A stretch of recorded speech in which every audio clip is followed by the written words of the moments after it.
இன்னைக்கு நம்ம பார்க்க போகிறது பொடுதலை பூ தான். பொடுதலை எப்படி வளர்க்கணுன்னாக்கா, கொஞ்சம் வெயில் இருந்தால் போதும், நிறைய வெயில் தேவையில்ல.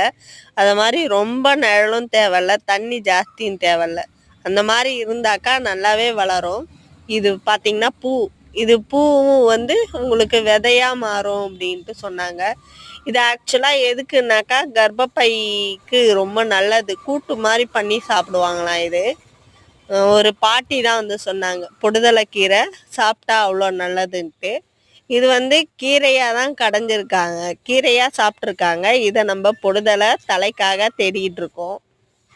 இது மணி பிளான்ட் மாதிரி அங்கங்கே வேர் இருக்கிறதுனால நல்லாவே கட் பண்ணி வச்சாக்கா நிறைய கட்டிங்ஸ் போடலாம். இது நல்லா தாங்கி வளருது, வெயில் தாங்கி வளருது.